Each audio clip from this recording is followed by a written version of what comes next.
that might be in contention to end the whole tournament early. So a lot of extra strategy, especially also as well, Wida, with 8 players means that any kind of comp preference that some players might have, it might affect what comps players go for. A lot more kind of meta stuff coming on today.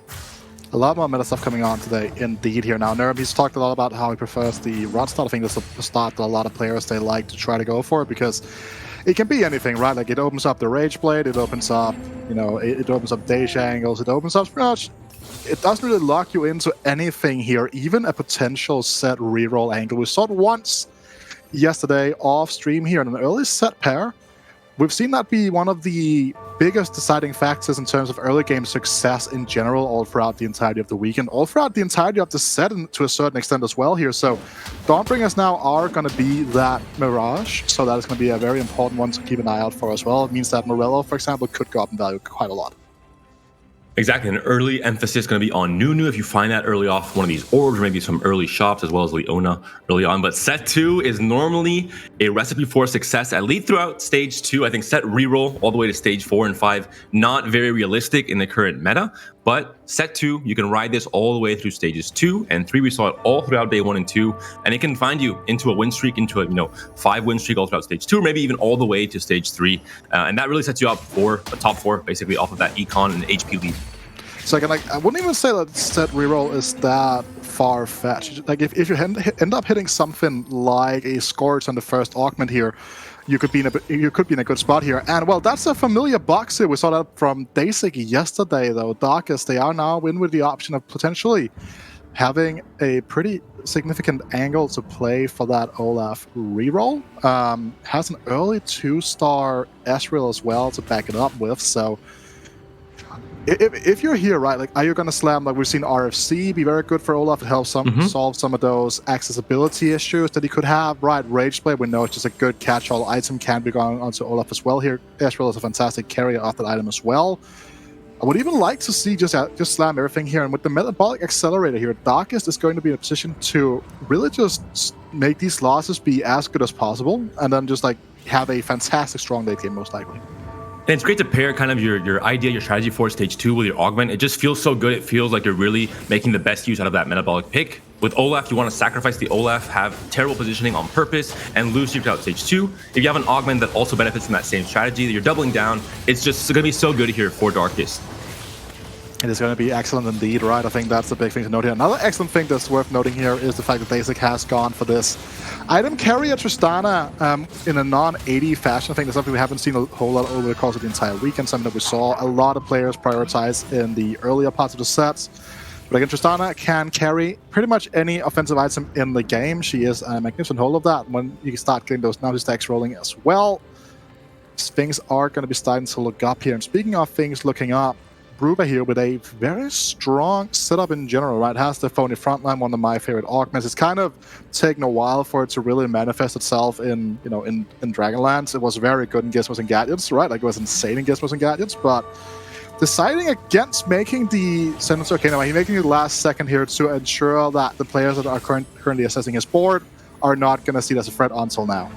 I think overall, though, in the set, early on, tanks were much more effective at stalling out fights in the early game. Fights were much slower. It's sped up over time. A lot of the low-cost tanks have been nerfed, and now Phony Frontline, I think, has a lot more value.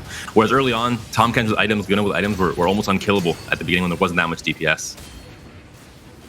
Yeah, and Skarambez here has the early guided expert. You talked about the nerfs yesterday, right? But in the early stage of the game, when you can slam Runans to match up with that static shift, that is still going to be almost a guaranteed 100 streak when you have that Center 2, which is a magnificent carry. We can see Skarambez pushing to level 5 here, which is going to be going to guarantee that streak, or him saying, I am going to do my utmost to protect my streak, has that Rage Wing in as well to get that damage amplification going for the center, get that Omnivamp, get all those nice lovely stats in there. You can see, look at the bench is holding an Aatrox pair, is holding the pair of the Tahm Kenches as well here. And positioning here is going to be incredibly important. You can see Noerum, right?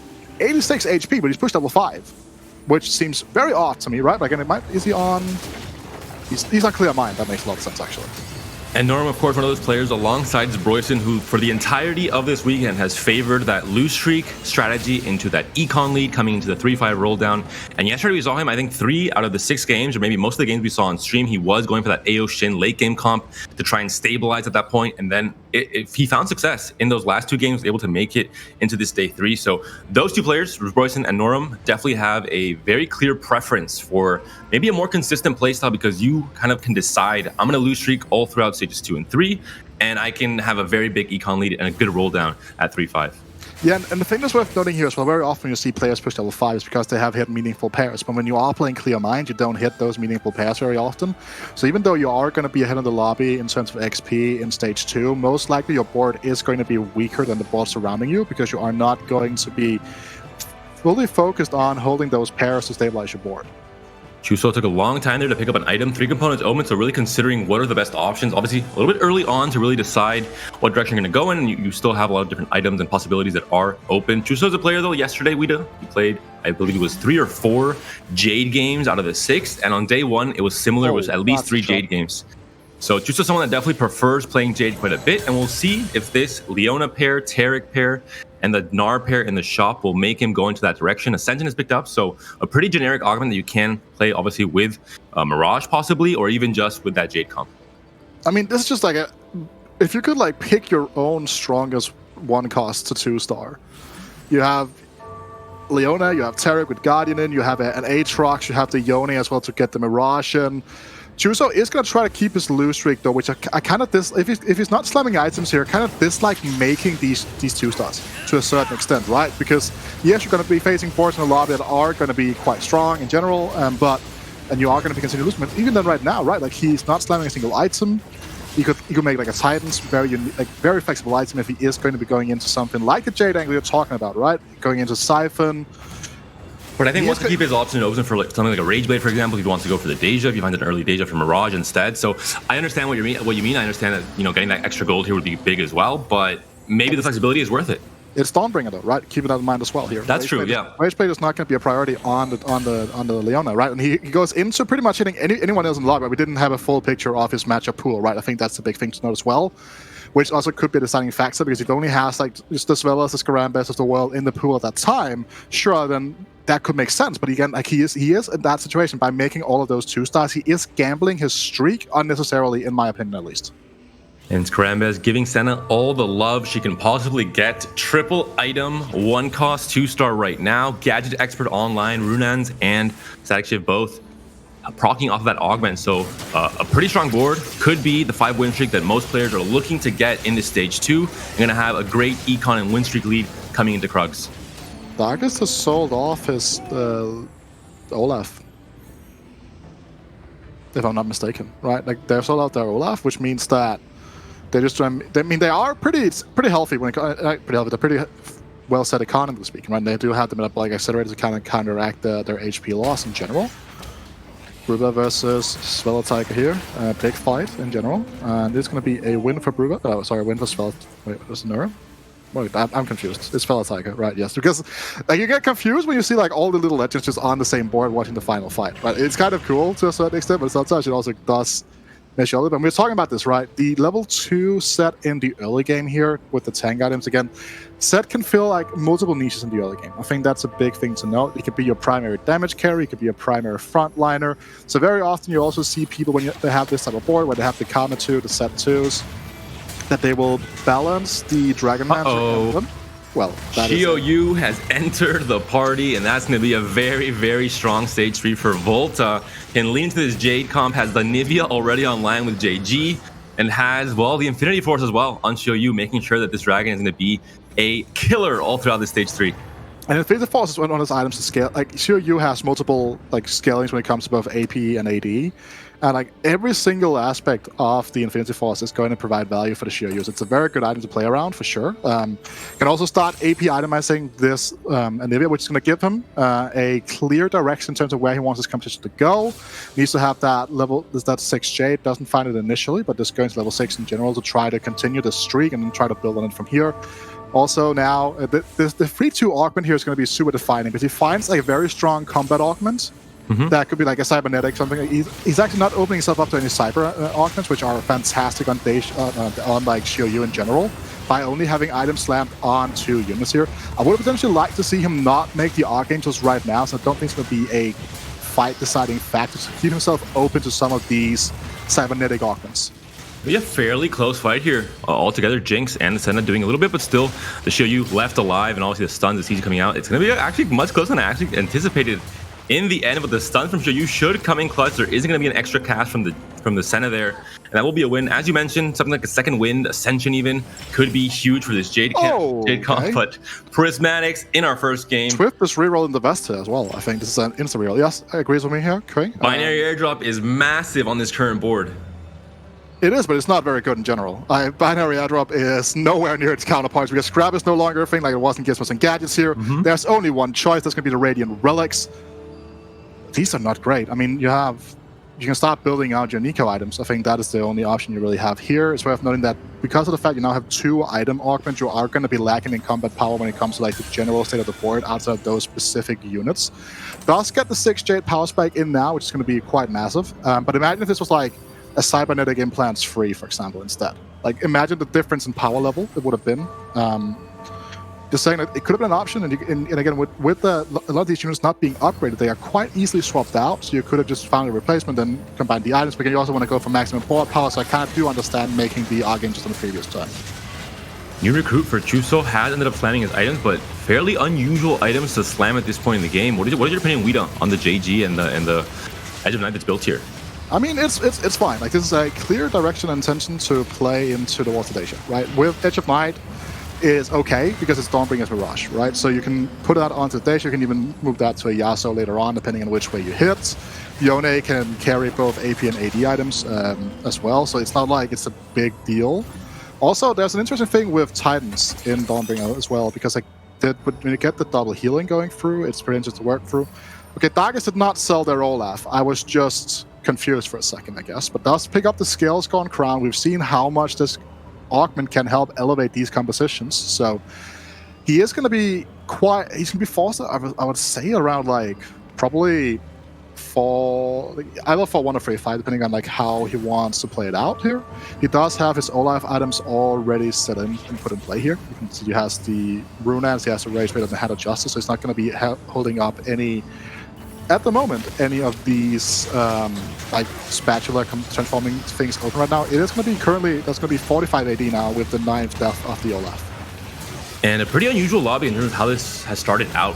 Huge disparity in between the top 4 and the bottom 4. 90 HP for 4th place, 66 for 5th. How will this transform this lobby in terms of what players have to do to stabilize and stay alive when there are 4 players win streaking and just, you know, getting so much gold and retaining that high HP for most of this stage 3? It's gonna be a big thing, right? Because Darkest now, we've seen these type of spots in the past where they may be like 50, 60 HP at this point in time instead, and there isn't that big divide. And when you are playing this way he is right now, he is playing for like securing top 4 is going to be the biggest issue because the divide is just so big, right? Like Sweller is already 20 HP ahead of Chuso, and like that is going to be such a massive divide. That is 2 losses, for example. It really does help because like we saw this yesterday as well with Noerum in game number 5 or game number 4, I can't remember which one, where he was just stuck for like so long on like 10 HP, but are super stable and win streaked for like 6 rounds and still ended up 7th. You're going to see those type of situations occur yet again, most likely when the lobby is in this current state. We're going to be seeing people now having to go level 7 a little bit before they might want to, because the Darkest now has to roll down to guarantee that they are going to be stabilizing their board. And Noerum here found the Idus fairly early on now in stage 3, has the Sunfire Cape slammed as well, Guardian online with the Taric. Set still here as what looks to be like the main damage carry, but it's going to start expiring soon in terms of what this set can do by himself. I'm going to have to start upgrading this board either now at the end of stage 3 or going into stage 4 to try and stabilize. 58 HP is not a great spot to be in right now. It definitely isn't. It's worth noting, though, that this set 2 now with the Ascension effect coming through from the needlessly big gem is going to be a big help. I think that is quite clear. Right? The gold coming through and again the Ascension damage coming through as well, which is also why we see Noerum He's not predisposing any gold into either rolling here or going towards something like an earlier level 8. He needs that extra damage to come through from the gem, which is also why the gem is currently on the set with a unit that is going to stay alive for the longest in these fights, guaranteed. One Punch Man seems to still be doing it here for Noerum. We'll see how long this can go on for and what he ends up transitioning to as we move into stage 4. Itis, of course, usually paired with the Cannoneer comp, but when you haven't set up this Nomsy from early on, I don't think that's going to be a viable possibility for Noerum, and maybe he just doesn't stick on Shimmer skill at all going to stage 4. No, I think that, right, you're looking at the shop there, the Sire option is actually going to be pretty interesting here. So high-end shopping, we saw this a lot. It's one of the more picked augments all throughout the tournament, pretty much carried by the fact that we saw 5 in the same game yesterday, David, right? But it is going to allow Sweller here, that he is one of those players that are a little bit more stable than the others, and has an extra life to work with, that he can start picking up these AP dragons, slowly but surely. It is looking like a Deisik angle. Probably hoping for like a Dragon Alliance or stuff like that coming through on the 4-2 augment choice.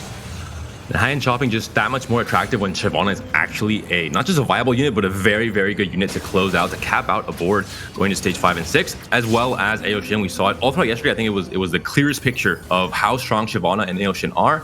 Every single chance players had, they were trying to cap out their boards into one of these 2 5-cost dragons.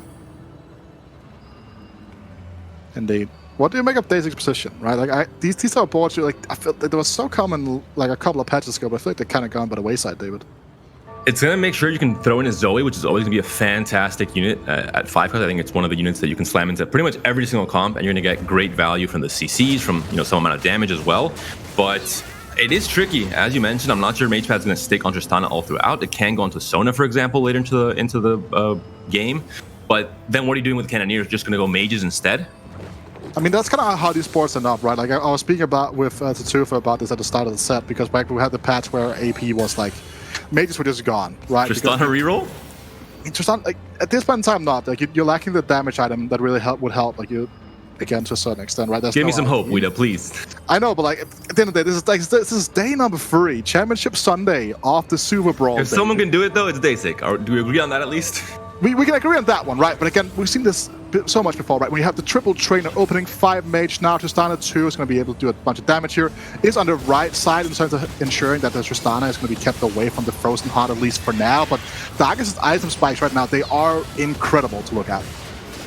Great to see there from the Lulu, but not going to buy too much time. Diana now is stuck onto the Nomsy though, and Olaf is getting taken down there by Rise, so maybe Tristana and Rise have enough here, especially with the Nami buying a little bit of extra time. Gonna die to the Diana, it looks like, but still has bought enough time for this to be a win for Deisik. Still pretty healthy now, 78 HP for him coming into this stage 4. Final augment is now in play. Decisions have to be made, and these could be game-deciding choices for most of these players. So Big Friend is pretty interesting. I would not expect Deisik to go for it, but a fun thing to note, right? Because of the fact that you don't have to be adjacent and not next to it, you can position Nomsy in front of your backline, and in due time, Nomsy is going to get above that 2,000 HP breakpoint, which means that there is going to be a significant gain of damage, right? You don't have to sacrifice like pulling your front line to the back side of your board, for example, stuff like that to gain the value. Also, another thing you need to keep in mind here. The Tristana 2 on the bench right now is also made so that his... Okay, we're going to come back to that point at a later stage in the game because, well, brubbba has a Swain free, carried by that loaded dice on the, from the high roller augment. He has another loaded dice, meaning that he can start looking for that Shyvana if he needs to, once he gets to that level 8, level 9 point. Because at this point in time, granted there's not going to be a lot of fresh being played, this Swain is going to be able to just be unaffected for so long in these fights. That being said, essentially down a prismatic augment as we go later and later into this game. We'll see, obviously with Shyvana, you can get a much higher cap and maybe get a game-winning board as well. But Sprotion showed us yesterday and day 1 as well that Swain is a very viable carry in the current meta and definitely can put you into the top 4 quite easily. Can indeed. And so there is one little thing to note. Like once the surrounding boards they start spiking into the same power level as the Swain board to a certain extent, Swain will very often be the final unit alive on the board and just 1v5ing.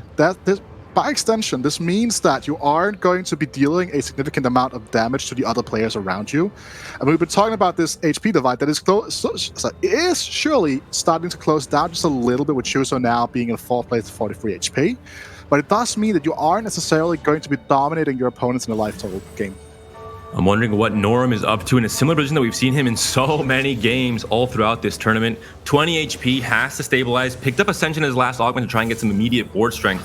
But we'll see. It's going to be the battle of Chuso and brubbba instead here. Swain, I think, will not have a very hard time getting this fight in favor for brubbba, especially because Chuso is still just carrying this Yone, has not been able to make a viable transition into what we assume is going to be Mirage and Deja in this stage 4.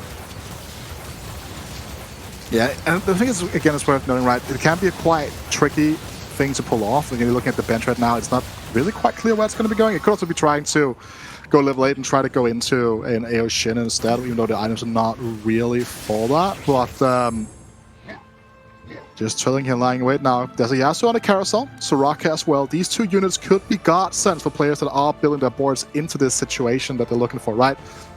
And we see Chuso beelining it for that Yasuo, as we were talking about.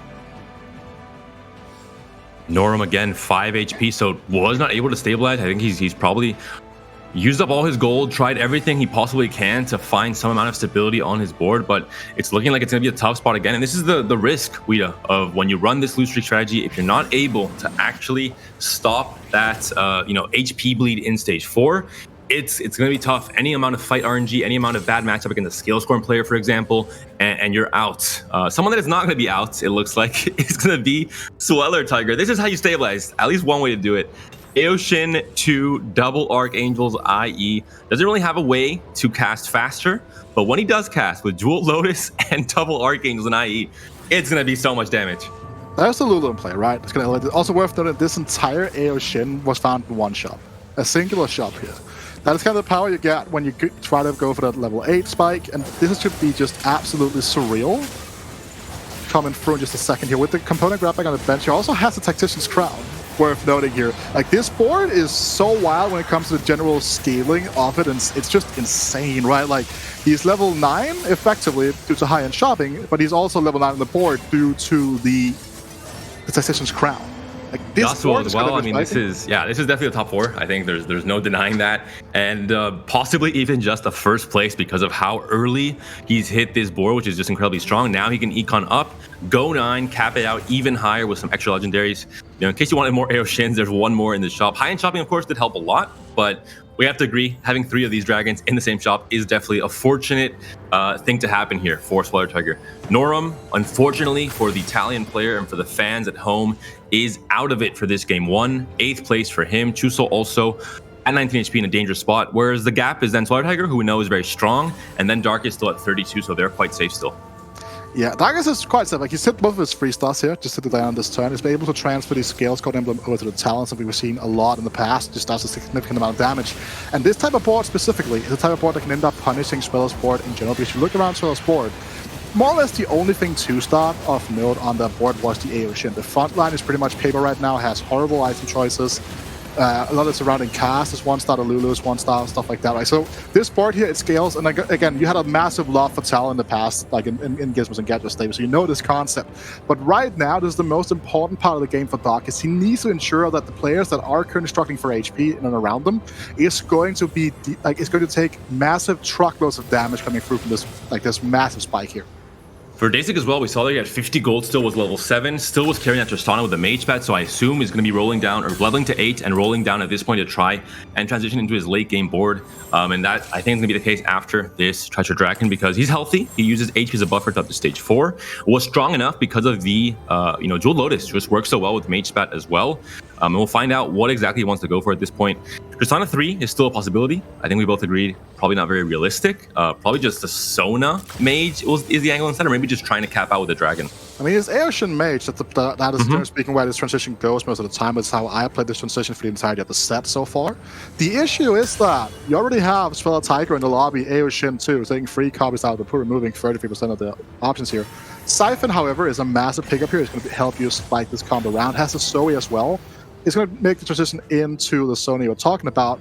He is, however, for a while now. Okay, he's going to be taking out the Nami, going down to 3 mage, it seems. Again, this is what you can do. You can do a lot of things here. This transition is quite difficult because you need to realize and assess what do you need. What's the most important spike for you now right now? Is it going to be to get the strongest front line possible? Is it going to be to get the 3 mage going? Is it 5 mage even? Do you give up and do you want the Nami in play? Stuff like that. There are so many things you need to look out for right now. And he has 55 HP to work with, luckily for him. Because if he did not have that 55 HP to work with, he would be in massive trouble. But he's facing off against Volta, the strongest player in the lobby. That early Xiaoyu helped him get into this great spot. And he's picked up one of those dragon augments as well. We talked about it, one of the strongest and most consistent ways to cap out your board, especially in the hands of the right players. And of course, day 3, Superbrawl, every single one of these players knows exactly what to do when they are able to get this augment choice. And I just state here, it's not that Deisik board is bad. I'm just saying that the transition he has to pull off here is going to be quite difficult because he needs to ensure his board is stable enough to go 9 and has to balance the amount of gold that he can spend as well alongside in the process. Mage Sona is, as we all know, a fantastic unit in general. Also, she got some minor buffs before she's going to be sent away for this patch specifically, which also helps, especially what we're seeing right now in Mage Sona. But again, it's worth noting on 4 mage that those spells are currently hitting for less than 100% of their actual AP values, and has to go 9 to get that 5 mage in. But the issue is, unless Siphon 2 is found, going 9 here is going to be quite difficult. Xiaoyu versus Xiaoyu, but one is a tiny bit scarier than the other. In the case of Volta, we've had the Infinity Force on that Xiaoyu since the very beginning of Stage 3, and it's just so strong. All the extra stats really help out Xiaoyu in general. We're going to see now, I think it's going to be close to that Dragon Battle that all casters have hoped for throughout this weekend. We've seen Siphon, we've seen Shyvana. Will we also see the battle of the Xiaoyus here? That's going to be the case. Oh, never mind, Braum is tanking a little bit longer. But now, finally, when the CC comes in is going to be so important, but it looks like Chusa Xiaoyu will be winning here. Ascension kicking in as well, definitely helping with the extra damage, and Anivia not going to be able to do enough to stop this. A big couple things to note here, right? Edge of Night is so good in these 1v1 situations because it allows you to drop the aggro. That is so big. It buys a lot of time in these 1v1 situations. And then the big friend, also big because the Deisha actually, not the Deisha, I don't know why I'm tripping over this, but Xiaoyu also gets the damage reduction because of the Braum in the front line currently with the 1max armor. So the Xiaoyu was very deceptively tanky in that situation, right? So again, it comes down to those CC situations, stuff like that, and the aggro drop is so big for allowing to get those extra casters off. That being said, what's even bigger than that is probably 2-starring your dragon, and Chuzo has not managed to do so yet in this game. At 10 HP, that is the one thing you're hoping to have already solved coming into Stage 5. The Siphon seems to be now stuck, finally going to come into the middle of the pack here, but trying to jump into one direction, gets CC'd instead, and this Xiaoyu one I think is just not going to be able to do enough, just not going to be tanky enough to fight off this board. The Deja, the Siphon as well. I mean, it's just too many dragons for this Xiaoyu to handle. And also, it does a damage amplification from the needlessly big gem, right? It's not going to be that impactful as of right now because the gold is quite low due to how Skarambez has been forced to go 9. And speaking of quite low, well, Chuzo -5 is less than 0, and meaning he's going to be taking the 7th place in this game number 1, David. Not exciting to start. No problem. For right now. Like you said, game number 1, 5 games to go still. He's just trying to make it minimum interesting for the rest of these players. That's true. Minimum, at least 3 more games. It's 4 minimum, and going to be, I think up to 9 maximum, possibly more. But many games of TFT left, and many games for Chuzo to still come back into it, get a few first places as we know he can, or as I know he can with my Spanish bias. Yeah, we're talking about this transition from brubbba, right? Like, he needed to find the Shyvana, get that transition around there, and it also means that the Xiaoyu should be more... It should be easy to find them now if you're still looking for Xiaoyu 2 here. The free Jade is pretty much the most important part, getting that extra little bit of attack speed, a little bit extra consistent healing coming through. But again, Shyvana is just so amazing as a carrier, right? Like, she does so much work here. Saya 2 in the shop, not necessarily an impactful spike, but one that you might want to lock for regardless. A very strong board. SwellerTiger with the Aoshin 2. There's 2 Dragon Alliance players. There's Darkest, who we saw yesterday many different times. Skillscorn is able to beat out even the Aoshin, even the Dragon Alliance board. So overall, a very strong lobby coming into this point in the game, into this Stage 5. Swain is strong as well, but do you think the cap for this Swain might be a little bit lower than most of these other boards, and it might not be enough for brubbba here? I mean, there is the issue of the fact of the loaded dice, right? Like that they ease down a prismatic to a certain extent. Like in a matchup like this, Sveller is also way ahead of the curve, and he's going to be taking brubbba out exact. That's a hard one to swallow for brubbba, but at least he's going to be taking a 6th place finish, so it's going to be easy for him to kind of work through it here. And against Skarambez now, he can make a Shyvana too. There's a champion duplicator on the bench here, sells the Bard, and this is like, I wouldn't say this is not really the traditional way of going about with Dragon Alliance or Dragon Horde these days, because kind of what was happening at the start of the set was that people were just like, I'm going to play nothing but dragons, but people kind of realized to a certain extent that by extension you probably need to have some stronger supporting units. Well, Skarambez said, you know what, I don't care, give me all of the dragons and I'm just not going to be doing it, like they're just going to be doing it for me. And look at this board right now, it's incredibly scary, especially now with the Shyvana 2 spike coming through. What a crazy strong lobby, to be honest. I mean, every single one of these boards looks like a board that could very easily win a game outright. When I see the battle here between the dragons and just that singular Shio Yu from Volta, he was able to be in the lead for all of stage 4, most of stage 5. Is it finally time that Shio Yu is going to start falling off, being the singular dragon here? That's going to be the case. A huge loss. This is the problem as well with Dragon Alliance, Guida. When it's stage 6, if there's 2 or 3 dragons left alive on the opponent's field, you're taking massive hits of HP. You are taking massive hits indeed, right? That's also something that can happen when these other dragons are found, that like the lobby page just gets accelerated, right? Like when we saw the early dragon come from Volta, it kind of helped create that divide. And sure enough, most of the players that are a part of that divide, they are kind of kicking it now, right? Darkest being the only one, but that's only by extension of that metabolic accelerator here. Now Volta, he is looking to go 9, needs to figure out a way to get some of those dragons in here. Dragon Alliance, sorry, is not necessarily a bad thing to have on a singular dragon. The additional resistances are quite nice, and we're talking about the fall with the power of cyber implants. It's more or less like a cyber shell to a certain extent, right? So I'm wondering what Deisik's board looks like, Guido. We haven't seen it in a little bit while. He transitioned to the Sona and the Siphon, but what exactly did he finally stabilize onto? Because every other board is incredibly strong. Every other board has multiple dragons. Deisik still had that Siphon 1 and that Sona 1 when we last saw him. So I'm wondering if he has a chance to fight or if he's just going to bleed out against these incredibly capped out boards.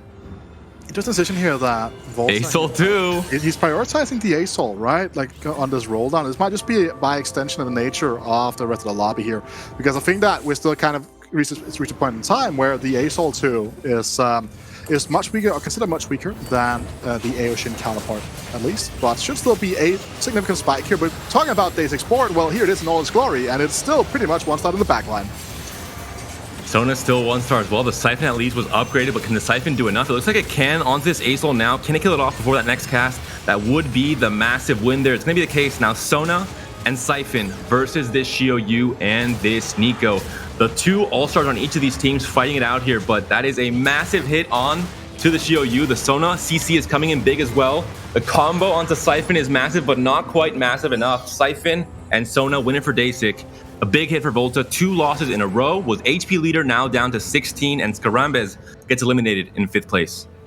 Does get eliminated in 6th place indeed, or 5th place, sorry, right? That is going to be, again, it's not the end of the world. It's not ideal to the start of the day. Ideal is a day you would be going 1-1-1-1-1-1 if you could, right? Like that's the nature of the format we are playing Not today. for us though. That would mean there's only 4 games today, and we don't want that. We want to see as many games as possible.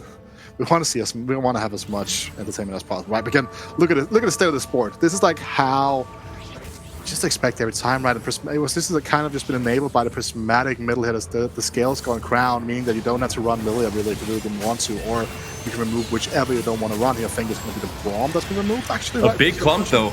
Asol hitting pretty much every single unit, but I think the front line is just not beefy enough. The second cast will come through.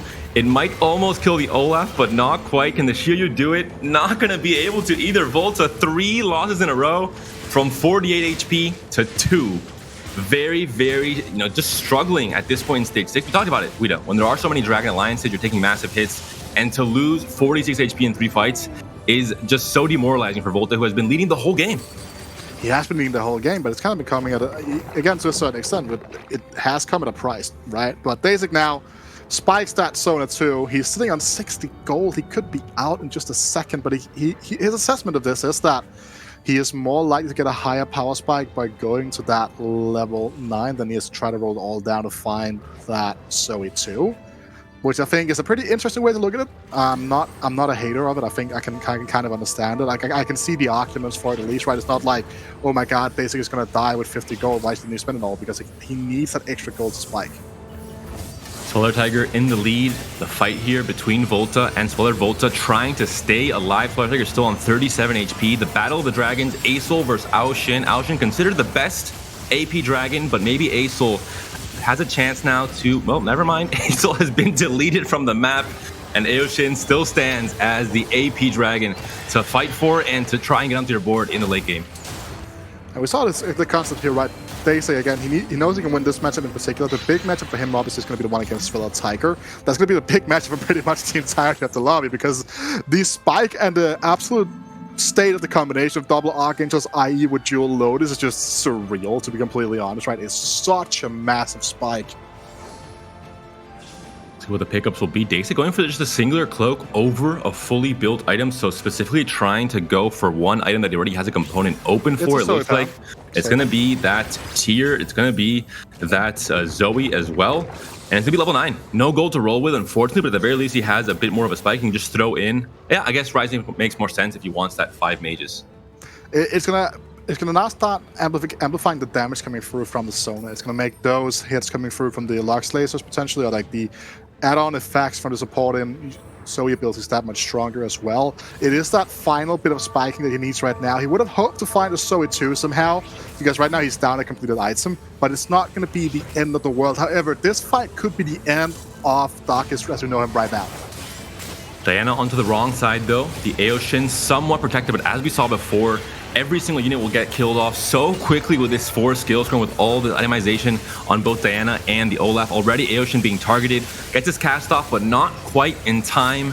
Olaf deletes the Aoshin, but can Olaf do it by himself? It looks like it's not the case, because Yasuo and Execute exist, and that's going to be a big win there for SwellerTiger. Darkest down to 11.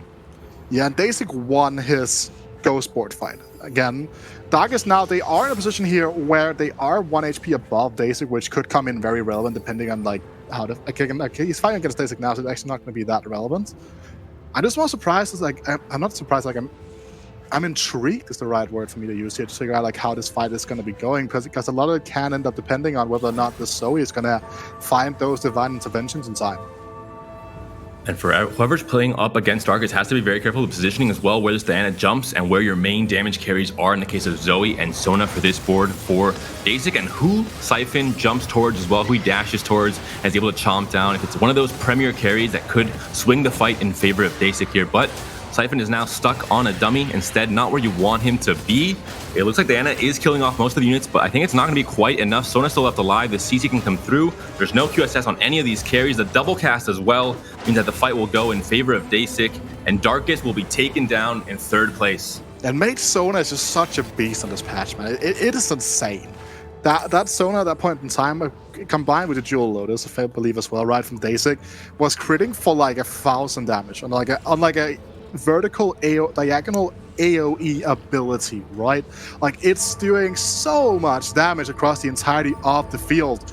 And when now you get the 5 mage buff into play, it is such a big difference as well here. Can even like with this RFC, it's going to ensure that the Zoe is going to cast a lot more. It's going to cast a lot quicker. It's going to start like applying those static shift stacks that much more effectively as well. Meanwhile, the Gunblade here could be an interesting thing to know, but there's not really an option for him to get it off the Aoshin either here right now for SwellerTiger. Like, how would you even like go around like recapping this board? You have some hit bar 2 if you're a Sweller. There's not much more you can do. Maybe you can do a couple of fight positioning optimizations to kind of, you know, it's going to be the game of dodging the Sona, because right now you're going to see Deisik trying to opposite side his Sona and Siphon to guarantee that if he can lock up the Aoshin in the back line, okay, this doesn't get the move of the Siphon in time, you could potentially see that the Siphon charge to the back and hit the Aoshin. It's all about the Siphon. If he charges towards Aoshin early on, or at least towards that area, he can get a big kill and stop pretty much all the DPS from coming out. Zoe going to be big as well with the CC. No QSS, no way to stop the stuns from coming through on this Aoshin. But once this Aoshin casts, with dual Lotus, Archangels, and IE, it is just so much damage. It's going to be a close one. Siphon now going towards the Aoshin. The cast doesn't come through, but I think the damage from Siphon might come in. No! SwellerTiger gets the win, gets the fight win, and the game win as well. Italy starting things off very hot for SwellerTiger, but not so hot for Noerum. So kind of a big split for the Italian players, but SwellerTiger has to be so happy starting off